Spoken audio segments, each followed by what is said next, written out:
نکاح صرف طلاق دینے سے نہیں ٹوٹتا، بلکہ میاں بیوی کئی بار ایسے کام کر جاتے ہیں کہ جن سے نکاح ٹوٹ جاتا ہے اور ان کو معلوم بھی نہیں ہوتا۔ آج کی ویڈیو میں ہم آپ کو 7 ایسے کاموں کے بارے میں بتانے والے ہیں کہ جن کی وجہ سے نکاح خود بخود ٹوٹ جاتا ہے۔ ان کاموں کے بارے میں ہر شادی شدہ مرد اور عورت کو معلوم ہونا چاہیے تاکہ وہ ان کاموں سے دور رہ کر اپنے نکاح کو محفوظ رکھ سکیں۔ یہ کام ایسے ہیں کہ جن کی وجہ سے طلاق دیے بغیر ہی نکاح ٹوٹ جاتا ہے، اس لیے ہر شادی شدہ مرد اور عورت کو ان کاموں کے بارے میں معلوم ہونا چاہیے، کیونکہ ان کاموں سے میاں بیوی کا رشتہ ختم ہو جاتا ہے اور وہ ایک دوسرے کے لیے ایسے ہی حرام ہو جاتے ہیں جیسے طلاق دینے سے۔ یہ ویڈیو ہر شادی شدہ مرد عورت کے لیے بہت ہی خاص ہے، لہٰذا اس ویڈیو کو آخر تک ضرور دیکھیے گا۔ ویڈیو میں آگے بڑھنے سے پہلے آپ سے گزارش ہے کہ اگر آپ نے ہمارا چینل سبسکرائب نہیں کیا ہوا تو ابھی ہمارے چینل کو سبسکرائب کریں اور ساتھ موجود بیل آئیکن کو بھی کلک کریں تاکہ ہماری آئندہ ویڈیوز کا نوٹیفیکیشن آپ کو ملتا رہے۔ ویڈیو کو لائک اور شیئر کریں، اور ہماری تمام بہنوں اور بھائیوں سے گزارش ہے کہ درود پاک کی برکت سے ہونے والی دعا میں شامل ہونے کے لیے اپنا نام کامنٹ سیکشن میں ضرور لکھیں اور ہماری درود پاک کی محفل کا حصہ بنیں۔ دوستو، میاں بیوی کو چاہیے کہ ان 7 کاموں سے ہمیشہ دور رہیں، کہیں ایسا نہ ہو کہ ان کا نکاح ٹوٹ جائے اور ان کو پتہ ہی نہ چلے اور وہ ایک دوسرے کے لیے حرام ہو جائے۔ یاد رہے کہ نکاح اللہ کا حکم اور نبی پاک صلی اللہ علیہ وآلہ وسلم کی اہم سنت ہے۔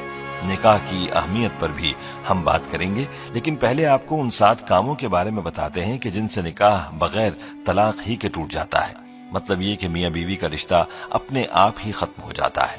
نمبر 1، خلا لینے پر۔ دوستو، جس طرح مرد کو اللہ نے یہ حق دیا ہے کہ وہ عورت کو طلاق دے سکتا ہے، تو اسی طرح سے عورت کے پاس بھی یہ حق ہوتا ہے کہ اگر وہ کسی وجہ سے اپنے شوہر کے ساتھ نہ رہنا چاہے تو وہ خلا لے سکتی ہے۔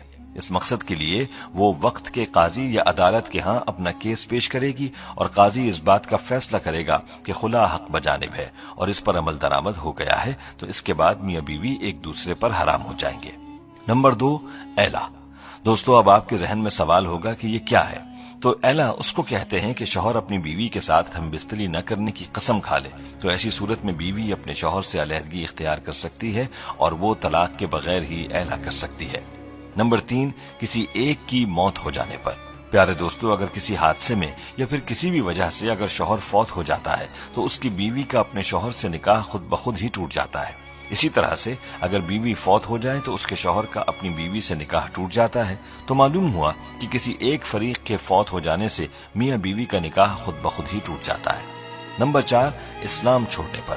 دوستو، اگر میاں بیوی میں سے کوئی ایک بھی اسلام کو چھوڑ کر کوئی دوسرا مذہب اختیار کر لیتا ہے تو ایسی صورت میں بھی نکاح ٹوٹ جاتا ہے، چاہے میاں اسلام کو چھوڑے یا بیوی اسلام سے خارج ہو جائے تو نکاح باقی نہ رہے گا اور بغیر طلاق ہی میاں بیوی کا نکاح ختم ہو جائے گا۔ اگر اسلام چھوڑ دینے کے بعد بھی میاں بیوی ایک ساتھ رہتے ہیں تو ان کا آپس کا یہ تعلق جائز نہیں رہتا، بلکہ یہ تعلق حرام ہو جاتا ہے۔ نمبر 5، کسی ایک کے لاپتہ ہونے پر۔ دوستو، اگر میاں یا بیوی میں سے کوئی ایک لاپتہ ہو جاتا ہے یا گھر چھوڑ چلا جاتا ہے اور اس کی کوئی خبر نہیں، تلاش کرنے کے بعد بھی اس کا پتہ نہیں چلتا اور کافی عرصہ گزر جاتا ہے تو ایسی صورت میں بھی نکاح ٹوٹ جاتا ہے۔ اب سوال یہ ہے کہ یہ کتنا عرصہ ہے؟ تو ایک روایت میں 3 سال کا ذکر ملتا ہے، یعنی میاں یا بیوی کے لاپتہ ہونے کے بعد 3 سال کا عرصہ گزر گیا اور کچھ پتہ نہ چلا تو نکاح خود بخود ہی ٹوٹ جائے گا۔ ایسی صورت میں میاں بیوی چاہیں تو کسی دوسرے کے ساتھ نکاح کر سکتے ہیں۔ دوستو، نمبر 6 رشتوں کے حوالے سے ہے، یعنی اگر کسی مرد کا اپنی رضائی بہن سے انجانے میں نکاح ہو چکا تھا، یعنی ان کو معلوم نہ تھا کہ وہ رضائی بہن بھائی ہیں اور نکاح ہو گیا، تو اس رشتے کے معلوم ہو جانے پر یہ نکاح ختم ہو جائے گا، کیونکہ جس طرح حقیقی بہن بھائی کا نکاح نہیں ہو سکتا، اسی طرح رضائی بہن بھائی بھی نکاح نہیں کر سکتے، اور انجانے میں نکاح ہونے کی صورت میں یہ نکاح اسی وقت ٹوٹ جائے گا جس وقت رشتے کے بارے میں علم ہو جائے گا۔ دوستو، نمبر 7 بھی رشتوں کے حوالے سے ہے۔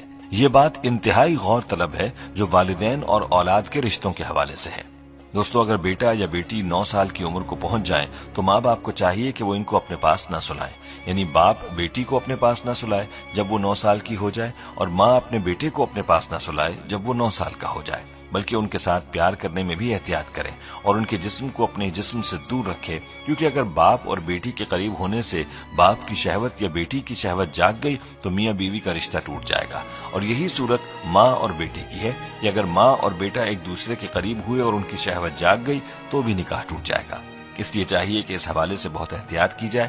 باپ کو چاہیے کہ وہ بیٹی کو پیار کرنا چاہے تو اس کے سر پر ہاتھ پھیرے اور بوسہ بھی سر پر دے، جسم کو دور رکھے، اور اسی طرح ماں بیٹے کو پیار کرتے وقت بھی احتیاط کرے، اپنے بدن کو دور رکھ کر بیٹے کو پیار کرے۔ دوستو، یہ وہ 7 کام تھے کہ جن کی وجہ سے بغیر طلاق ہی نکاح ٹوٹ جاتا ہے۔ اس لیے میاں بیوی کو چاہیے کہ ان کاموں سے دور رہیں، ورنہ ان کا نکاح ٹوٹ جائے گا اور وہ ایک دوسرے کے لیے حرام ہو جائیں گے۔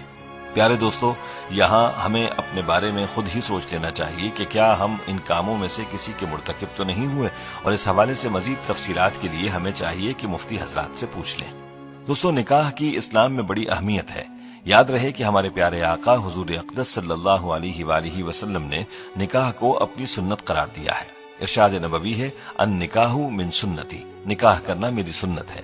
حضور اقدس صلی اللہ علیہ وآلہ وسلم نے نکاح کو آدھا ایمان بھی قرار دیا ہے۔ جو کوئی نکاح کرتا ہے تو وہ آدھا ایمان مکمل کر لیتا ہے اور باقی آدھے دین میں اللہ سے ڈرتا رہے۔ مذکورہ احادیث سے نکاح کی اہمیت کے بارے میں واضح ہوتا ہے کہ نکاح انسانی فطرت کا تقاضا بھی ہے، اور ساتھ میں ہمارے آقا صلی اللہ علیہ وآلہ وسلم کی مبارک سنت بھی ہے۔ نکاح کے لیے 2 فریقین یعنی لڑکا اور لڑکی کا ہونا لازم ہے۔ پیارے دوستو، اسلام نے نکاح سے جو فکر اعتدال اور نظریہ توازن پیش کیا ہے وہ نہایت جامع اور بے نظیر ہے۔ اسلام کی نظر میں نکاح محض انسانی خواہشات کی تکمیل اور فطری جذبات کی تسکین کا نام نہیں ہے۔ انسان کی جس طرح بہت ساری فطری ضروریات ہیں، بس اسی طرح نکاح بھی انسان کی ایک اہم فطری ضرورت ہے۔ اس لیے اسلام میں